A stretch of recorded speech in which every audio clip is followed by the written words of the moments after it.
Kali ini gue mau mengeksplorasi senjata rahasia gue yang wajib dimiliki oleh para YouTuber pemula guys. Nah, ini adalah mikrofon yang gue selalu gunakan untuk membuat video. Tapi sebelum kita mulai, kalian bisa klik tombol like, subscribe, dan kalau misalkan ada pertanyaan nanti kalian bisa taruh di kolom komentar. Gue akan coba jawab pertanyaan kalian sebisa gue ya. Kita langsung eksplorasi alat gue.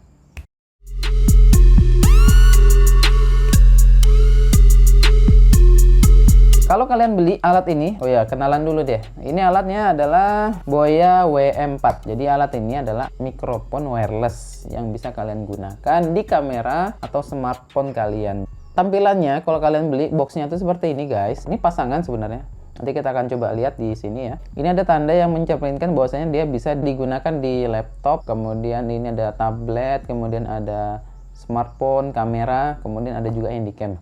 Jadi dia bisa di segala perangkat. Di belakangnya tuh ada deskripsi yang bisa kalian baca sendiri terkait dengan spesifikasi alat ini guys. Jadi itu yang bisa kita eksplorasi dari boxnya. Terus kalau dibuka boxnya ada apa? Kalian akan dapat buku petunjuk sakti yang ada di dalam. Ini nggak ada ya bukunya karena gua udah buang. Dan seperangkat mikrofon yang ada di kotak hitam ini guys. Nah, baterai yang digunakan untuk mengaktifkan mikrofon ini tidak termasuk, jadi kalian bisa beli sendiri. Baterai seperti ini baterai remote televisi, kalian bisa beli. Kemudian apa yang ada di dalam box hitam ini ketika kalian membeli? Kita akan buka. Ini adalah isinya. Ini alat yang gua pakai, isinya seperti ini. Yang pertama ini ada transmitter, kalian bisa lihat. Gua taruh sini ya. Kemudian di sini ada receiver. Kemudian kalian akan dapat kabel seperti ini, ya. Ini kabel untuk dicolokkan ke handphone dan ke receiver. Oke. Kemudian kalian akan dapat klip untuk menggantungkan receiver atau transmitter. Jadi kalian bisa pasangkan di belakang sini untuk bisa diikatkan di saku atau celana kalian. Gua taruh sini ya. Nah, baterai tidak termasuk, jadi kalian beli sendiri. Kemudian kalian akan dapat ini aksesoris tambahan yang bisa kalian gunakan untuk menaruh sesuatu yang ada slot atau ikatan daripada ininya. Kalau nggak ada ya nggak bisa. Kalian harus cari tongsis atau tripod yang bisa dipasangi ini. Kemudian kalian juga akan dapat ini. Nah, ini adalah kabel yang disediakan di dalam paket itu. Kabel ini adalah kabel untuk ke receiver saja. Jadi kalau kalian gunakan ini ke transmitter itu tidak bisa, oke? Karena transmitter kabelnya ada sendiri. Nah, jadi ini untuk HP, yang ini untuk kamera DSLR. Tidak boleh terbalik karena kalau terbalik tidak bisa digunakan. Selanjutnya kalian akan dapat ini guys. Jadi di dalamnya itu ada adapter untuk dicolok ke 6 mili. Jadi 3,5 ke 6 mili. Kalau kalian mau ngeband gitu ya, kalian bisa pakai ini untuk konversi. Jadi ini kan kecil, sementara ini besar. Kalian bisa pasang di sini. Aduh keras banget. Nah, oke.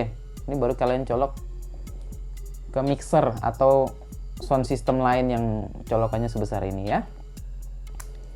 Kita akan taruh sini. Oke.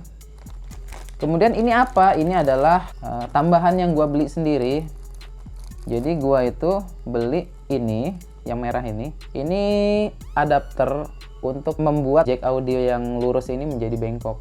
Nah, gini. Oke, jadi bisa siku gitulah.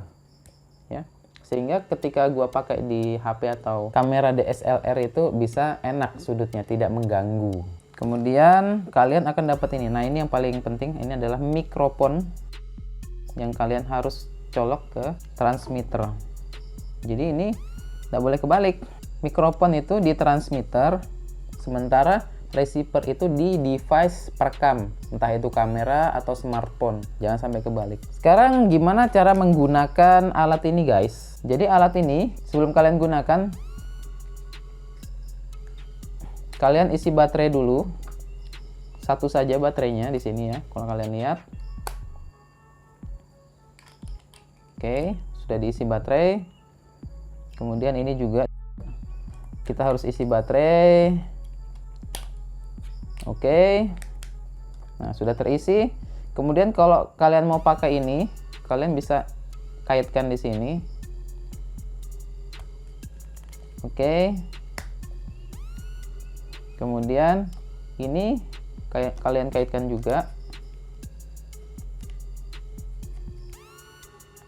Oke, seperti ini ya. Nah, ini sudah siap dipakai. Nah, perlu kalian perhatikan bahwasanya di receiver atau transmitter itu ada indikator-indikator yang kalian harus paham. Nah, di sini ada tombol-tombol di bagian samping itu, ada on dan off. On off ini untuk mengaktifkan atau mematikan receiver atau transmitter itu ya. Kemudian volume tangkapan. Jadi volume tangkapan yang bisa diambil itu seperti apa? Bisa diatur di sini ya. Kemudian di sini ada indikator lampu yang mana menunjukkan bahwasanya connect atau tidak, nyala atau tidak, itu di sini dilihatnya. Kemudian ini ada line in dan gambar mic. Ini untuk transmitternya. Sementara di receiver kalau kalian lihat sama, ada tombol on off, kemudian ada plus minus untuk volume. Di sini ada mikrofon, bukan mikrofon sih, tapi headphone untuk kalian dengarkan di telinga begitu ya. Kemudian ada line out untuk keluar daripada jadi setelah diterima dia harus dikeluarkan ke HP. Jadi ini yang masuk ke HP. Sekarang kita coba nyalakan. Kalian bisa lihat bahwasanya ini udah berkedip warna biru ya. Ini juga kita nyalakan. Oke, ini berkedip warna biru juga. Jadi gini, kedipannya ini berirama. Dia tidak boleh berkedip cepat. Jadi misalkan tit tit tit tit, itu tidak bisa. Itu tandanya jaringannya putus. Jadi kalian tidak bisa mengoperasikan alat ini ya. Oke. Kalau dia bergantian begitu ya, berirama, ini artinya connect. Jadi kalian bisa pakai alat ini langsung. Artinya dia sudah berkomunikasi, yang ini dengan yang ini. Transmitter dengan receivernya sudah berkomunikasi. Terus kalau kalian beli baru begitu ya, kalian buka boxnya, itu tidak akan menemukan sinkronisasi seperti ini. Jadi kedip-kedipnya itu tidak seperti ini, tapi kedip-kedipnya itu cepat. Nah, di situ kalian harus kalibrasi. Caranya adalah menekan tombol plus minus ini berbarengan. Jadi barengan kalian tekan. Begini caranya. Nah, nanti dia akan kalibrasi ulang. Nah, ketika dia terkalibrasi ulang, dia akan berirama seperti ini. Udah, ini bisa kalian pakai. Untuk kabel-kabelnya bagaimana? Jadi perlu diperhatikan dulu ya. Kabel ini ada perbedaan, guys. Perbedaan yang pertama adalah ini. Kalau kalian perhatikan ini ada ring 2 dan ring 3. Ring 2 tuh stereo, ring 1 itu mono. Ini ring 1, ini mono. Kemudian 2 itu stereo, 3 itu untuk smartphone. Saya nggak tahu ini apa satunya, ring ini. Yang jelas tidak bisa kebalik. Kalau kalian hilang ini, misalkan hilang begitu ya, kalian gunakan ini, itu nggak bisa. Tidak bisa dipakai di smartphone. Hanya bisa dipakai di kamera DSLR atau di handycam saja. Oleh karena itu, kalian harus perhatikan yang ring 3 ini untuk smartphone. Jadi untuk masuk ke smartphone kalian harus pakai ring 3. Untuk yang ring 2 itu ke receiver. Jadi kalau kalian punya receivernya, kalian pasang begini ring 2. Oke, selesai. Yang ini itu mikrofon. Ada gambar mikrofon di sini ya. Di sini mikrofon, kemudian ada line in di sini. Nah, kalian pasang di mikrofonnya. Jangan di line in, tidak akan nyambung. Oke, seperti ini selesai. Karena gua butuh yang elbow, gua beli ini, gua pasang di sini. Nah, oke. Jadi bisa dipasang di HP dengan estetika yang bagus lah ya. Masa semrawut. Benar gini juga bisa. Nah, cuma kan jadi besar. Saya maunya begini aja, biar lebih simple dan lebih bagus gitu loh kalau dirakit ya. Terus yang ini diapakan? Ya udah, ini nggak usah diapa-apakan, biarin aja. Kalau kalian butuh untuk ngeband atau untuk dicolok ke mixer yang lebih gede, baru kalian pakai ini ya.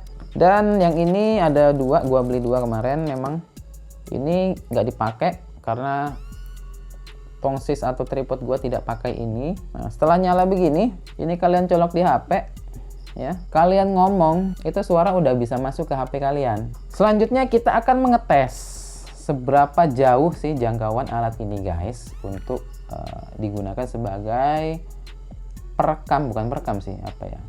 penangkap suara atau ya penangkap suara lah pokoknya ya. Kita akan coba di luar. 2 hours later. Oke guys, gua akan mengetes Boya W4 ini seberapa jauh jangkauannya. Gua akan nanti ujung sana ya, di ruang terbuka. Kemudian kita juga melakukan pengetesan di ruang tertutup. Yang pertama kita lakukan pengetesan dulu tanpa ada halangan. Yang kedua kita akan melakukan dengan ada halangan. Jadi nanti gua akan taruh kameranya di pinggir jalan sini ya. Kemudian gua akan ke jalan sana. Jadi kita akan mengetes 5 meter, 10 meter, kemudian 20 meter, 30 meter, 35 sampai mentok ke ujung sana. Apakah bisa lancar tanpa ada halangan? Kita akan tes saja. Oke, langsung saja kita mulai ya. Oke, sekarang saya berada di jarak 5 meter. Mudah-mudahan kalian bisa mendengar suara saya. Saya akan mundur lagi sejauh 10 meter. Sekarang sudah 10 meter guys. Mudah-mudahan kedengaran suara saya. Saya akan mundur sejauh 20 meter. Oke, 20 meter sudah gua kira. Mudah-mudahan kalian masih mendengar suara saya guys. Gua akan mundur lagi ke 30 meter. Oke. Udah jauh ya. Udah mulai dengaran. Gue coba tambahin ya 5 meter ke jarak 40. Saya berada di jarak 40. Mudah-mudahan kalian bisa mendengar suara saya. Sekarang kita balik lagi. Oke, ini jarak 30, 25, 20, 10, 5 meter, 0 meter. Oke, gua kira itu hasilnya. Nanti kita akan evaluasi seperti apa. Sekarang kita akan melakukan pengetesan di area tertutup ya. Gua akan masuk ke dalam rumah guys. Jadi kameranya gua taruh sini. Gua akan masuk ke dalam rumah. Apakah masih bisa kedengaran atau langsung hilang suaranya ya karena ada hambatan. Oke, kita tes. Masih kedengaran ya. Oke. 2000 years later.